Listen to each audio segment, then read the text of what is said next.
विकसित भारत संकल्प यात्रा में मेरे साथ आए इस यात्रा के संयोजक बढ़िया भाई बलजीत सिंह जी,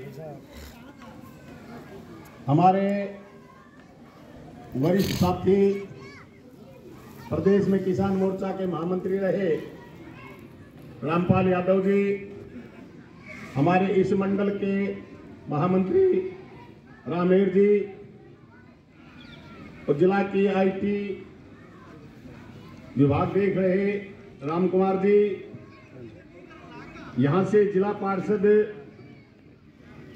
प्रतिनिधि बलजोर जी, पूर्व में जिला परिषद रेवाड़ी के अमित यादव जी, श्री राजकुमार जलवा जी बीओ साहब, श्री हरीश चौहान एसडीओ, श्री संजय कुमार जी समाज शिक्षा पंचायत अधिकारी जागसाना, भोम सिंह एक्स सरपंच एससी मोर्चा के हमारे बेरली मंडल के अध्यक्ष, सरपंच श्री रमेश कुमार ग्राम पंचायत मुसेपुर जी, सरपंच प्रतिनिधि श्री ज्ञानी ग्राम पंचायत धोकिया जी और इस गांव की सरपंच श्रीमती शर्मिला देवी जी, जसवंत एक्स पंच ओबीसी मोर्चा के हमारे मंडल के कार्यकर्ता, सभी ग्राम से आए बुजुर्गों, नौजवान साथियों, प्यारे बच्चों और मातृशक्ति और आपकी समस्याएं सुनने के लिए आए हुए सभी विभागों के अधिकारीगण, कर्मचारीगण, ये विकसित भारत यात्रा का उद्देश्य क्या है, ये क्यों चलाई, ये आदरणीय नरेंद्र मोदी जी का ड्रीम प्रोजेक्ट है।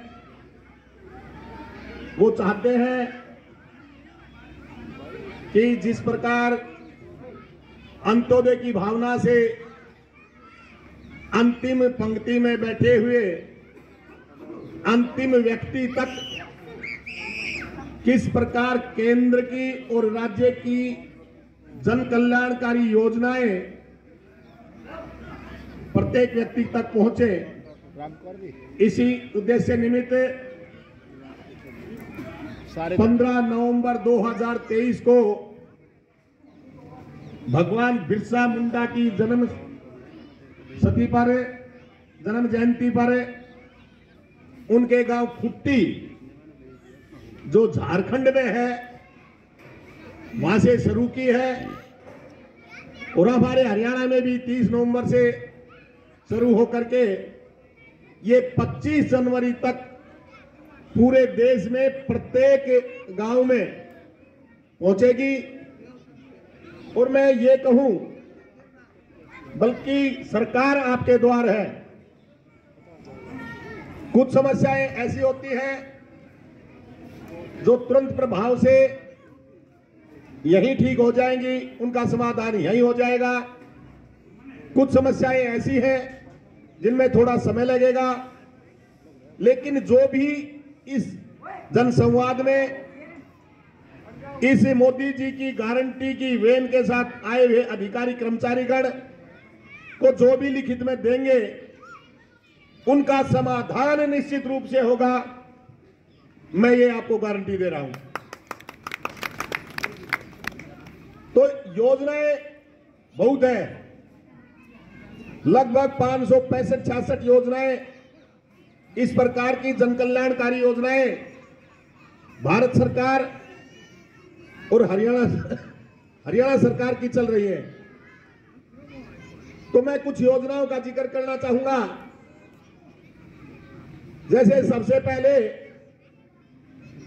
ये देश किसान का देश है, कृषि प्रधान देश है। तो मैं किसानों की बात करूं, जब भारतीय जनता पार्टी का राज अटल बिहारी वाजपेयी के समय आया, उससे पहले केवल लिमिट होती थी वो उद्योगपतियों की, व्यापारियों की होती थी। वो अपने व्यापार को अपने उद्योग को आगे बढ़ाने के लिए बैंकों से कर्जा ले लेते थे, लिमिट होती थी। मैं माताओं बहनों से अनुरोध करूंगा, केवल 10 मिनट लूंगा क्योंकि शपथ लेके जाना है, इसलिए जरूरी है। और ये मोटी मोटी योजना बताऊंगा, ज्यादा समय नहीं लूंगा, और 2-4 योजनाएं कम को बोल दूंगा और 5 मिनट 10 मिनट में कर दूंगा। आप बैठिए प्लीज। तो उस समय उद्योगपति अपने हिसाब से, व्यापारी अपने हिसाब से बैंक से पैसा लेकर अपना काम चलाते थे। लेकिन जब अटल बिहारी वाजपेयी जी की सरकार आई तो उन्होंने किसान क्रेडिट कार्ड के नाम से आप सबका क्रेडिट कार्ड बनाए। इसका भी उद्देश्य यही है, आप लोगों ने बनवा भी रखे होंगे, कि किसान फसल के समय पैसा बैंक से लेकर के समय पर दवाई, बीज, खाद लेकर अपनी फसल उगाए, अच्छी आमदनी पैदा करे और खुशहाल बने। और उसके बाद में आदरणीय नरेंद्र मोदी जी की सरकार आई, इन्होंने किसान सम्मान निधि योजना, जो प्रत्येक किसान के खाते में 6,000 रुपए वार्षिक डालने का काम किया। पहले जब कांग्रेस की या दूसरे दलों की सरकार होती थी तो प्राकृतिक आपदा आने पर कभी 2 रुपए का, कभी 5 रुपए का, कभी 7 रुपए का चेक मिलता था, जो किसानों के साथ एक भद्दा मजाक होता था। लेकिन जब से देश और प्रदेश में भारतीय जनता पार्टी की सरकार आई, प्राकृतिक आपदा आने पर 12,000, 13,000, 15,000 तक मुआवजा देने के काम किया। क्योंकि भारत का यशस्वी प्रधानमंत्री नरेंद्र भाई मोदी और हरियाणा के मुख्यमंत्री श्री मनोहर लाल खट्टर जी किसानों के बारे में सोचते हैं। मैं अगली योजना की बात करूं, उज्ज्वला योजना,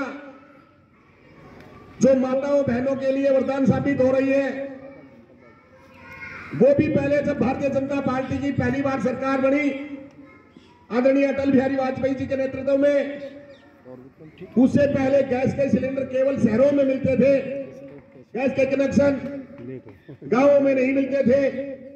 लेकिन जब भारतीय जनता पार्टी की सरकार इस देश में आदरणीय अटल बिहारी वाजपेयी जी के नेतृत्व में बनी, तो गांव गांव तक गैस पहुंचाई, और गांव गांव तक गैस इस प्रकार पहुंची कि 20 दिन के अंदर सिलेंडर घर बैठे हुए मिल जाता था। लेकिन दुर्भाग्य से बीच में कांग्रेस की सरकार आई और उन्होंने इतनी लूट खसूट मचाई कि सिलेंडर 2-2 महीने में मिलने लगा। कभी आप भी उसके शिकार हुए होंगे कि 4 बजे उठ करके और लाइन में लगे हो, और जब 5 बजने वाले हैं आपका नंबर आता है और गेट पर पहुंचते हो और अंदर से आवाज आती है एजेंसी से, गैस खत्म हो गई, तो उस समय क्या हालत रही होगी। आप कभी न कभी उस सपेट में आए होंगे।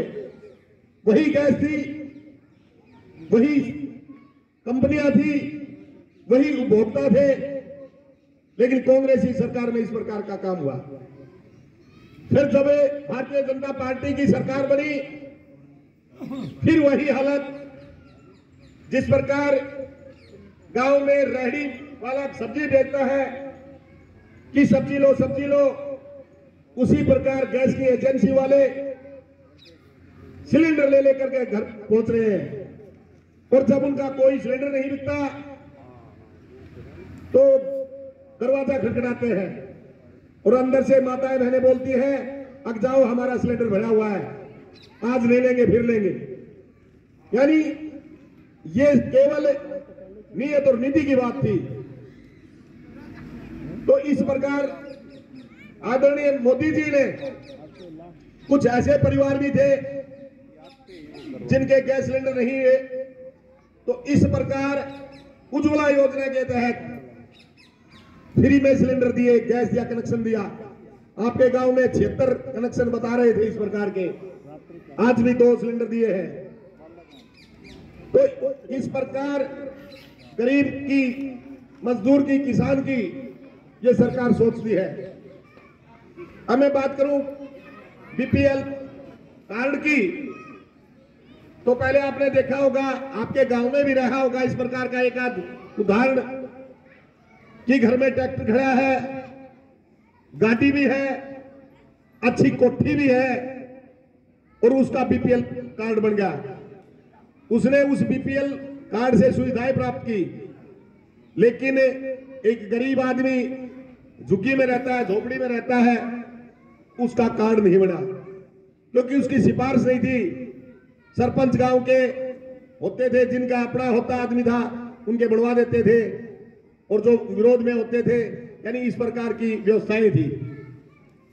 लेकिन जब से भारतीय जनता पार्टी की सरकार बनी, 1,20,000 की आमदनी को बढ़ा करके 1,80,000 तक आमदनी करके और बीपीएल कार्ड बनाए, यानी जिसकी आमदनी अब 1,80,000 तक है, उनके बीपीएल कार्ड बन रहे हैं। तो इस प्रकार अब अगली योजना की मैं बात करूं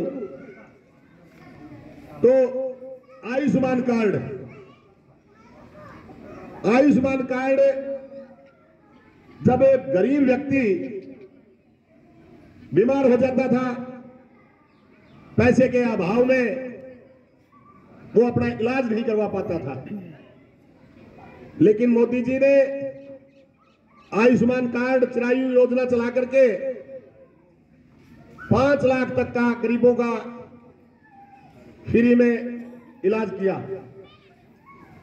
और हमारी हरियाणा सरकार मनोहर लाल जी के नेतृत्व में साल में 1,500 रुपए, जिसकी आमदनी 3 लाख तक है, उसका भी 5 लाख तक का फ्री इलाज किया। अब मैं मकान की बात करूं, पहले 25,000 रुपए मकान की मरम्मत का खर्चा मिलता था बीपीएल को, अब 80,000 रुपए कर दिया गया। और हमारी सरकार आने से पहले आपने देखा होगा कि युवाओं के साथ कैसा होता था। युवा पढ़ते थे, मेहनत करते थे और घर आगे बोलते थे भी पेपर बहुत बढ़िया हो गया, इसमें हमारे इतने नंबर आएंगे, लेकिन जब रिजल्ट आता था, नाम आता था, तो उनका नाम गायब था लिस्टों से। क्यों? क्योंकि उनके पास खर्ची और पर्ची नहीं होती थी। और जब से भारतीय जनता पार्टी की सरकार बनी, तो इस पर्ची और खर्ची को बिल्कुल बंद कर दिया। और आप देख रहे होंगे कितने युवा, कितने विद्यार्थी कोचिंग ले रहे हैं, कोचिंग सेंटरों की भरमार होगी, क्योंकि सभी ने पता है आप यहाँ पढ़ेंगे, कंपटीशन लड़ेंगे, तो न पर्ची चलेगी न खर्ची, अपनी मेहनत से हम नौकरी लेंगे। और अनेक उदाहरण है, जो बच्चों ने मेहनत की है वो एक नहीं अनेक नौकरी, एक छोड़ता है दूसरी लेता है, वो अच्छी नहीं लगती, कंपटीशन में अपना फाइट करता है, अगली नौकरी ले लेता है। तो यानी जो बच्चा कंपटीशन करता है, अपनी मेहनत करता है, अपनी मेहनत के बलबूते पर वो नौकरी प्राप्त कर रहा है। तो इस प्रकार की अनेक योजनाएं हैं। और आपकी वोट की ताकत ही बहुत जबरदस्त है। कहते थे कांग्रेसी, या वे बोला ये जो बीजेपी वाले हैं ये झूठ बोलते हैं, ना तो इस देश से 370 धारा जाएगी और ना राम मंदिर बनेगा। तो आपकी जब वोट की ताकत मिली, आदरणीय मोदी जी ने झट से उसको उखाड़ फेंका 370 को, जो नासूर बनकर इस देश में बड़ा रोग था एक किस्म से। और इसी प्रकार मंदिर के बारे में बात करते थे, वो कांग्रेसी बोलते थे अगर मंदिर बनाएंगे लेकिन तारीख नहीं बनाएंगे, बताएंगे। तो मैं आज कह रहा हूं, मंदिर भी बनाया भारतीय जनता पार्टी ने और तारीख भी बताई। 22 जनवरी को रामलला अपने स्थान पर विराजमान होंगे, आदरणीय मोदी जी वहां पर जाएंगे। तो ये आपकी वोट की ताकत है। अभी देख रहे हो रोजाना कोई न कोई सनातन धर्म पर पता नहीं कौन बोलता है, क्या कुछ बोलता रहता है। इनको सबको करारा जवाब मिलेगा आने वाले चुनाव में। आप इसी प्रकार भारतीय जनता पार्टी को आशीर्वाद देना। और ये अभी एक पर्सन भी पूछ रहे थे अग्नि कन्यादान की राशि कितनी है, तो यानी 71,000 जो गरीब व्यक्तियों की लड़की की शादी में एक अपनी बेटी हमारी बेटी योजना है, उसके तहत भी 3 लड़कियों तक 21,000 रुपए की एफडी मिलती है। जब वो 18 वर्ष की लड़की हो जाएगी तब ब्याज सहित वो पैसा मिल जाएगा। यानी कितनी कल्याणकारी योजनाएं हैं, कितने ही बुलाओ कितने ही, लेकिन ये जब सरकार ने ये सोचा भी आम पब्लिक को पता चले, आम जन तक पहुंचे, तो इस प्रकार की यात्राएं, इस प्रकार जनसंवाद, इस प्रकार सरकार आपके द्वार भेजी है, तो इसका पूर्ण रूप से लाभ उठाए। और मोदी जी का सपना है कि 2047 तक भारत एक विकसित राष्ट्र बने। तो विकसित राष्ट्र कब बनेगा? जब सब हम मिलकर के काम करेंगे। मोदी जी कह रहे हैं कि 4 जो जातियां हैं उनका जब विकसित हो जाएगी, वो जातियां विकसित हो जाएंगी, तो अपने आप देश विकसित हो जाएगा। यानी मजदूर, युवा, महिला और किसान, जब ये इनका विकास होगा तो अपने आप देश विकसित हो जाएगा। तो इस प्रकार जन कल्याणकारी योजनाएं सभी वर्गों के लिए इस देश और प्रदेश की सरकार ने चलाई है। तो मेरा आपसे निवेदन, क्योंकि समय माताएं जा रही थी उठ के, मैंने इनसे निवेदन करके रोके थे, तो आप सभी खड़े हो जाएं और आदरणीय मोदी जी जो शपथ दिलाना चाहते हैं, क्योंकि अकेले मोदी जी से कुछ नहीं होने वाला, सब आप लोगों के बलबूते पर सबका साथ, सबका विकास के साथ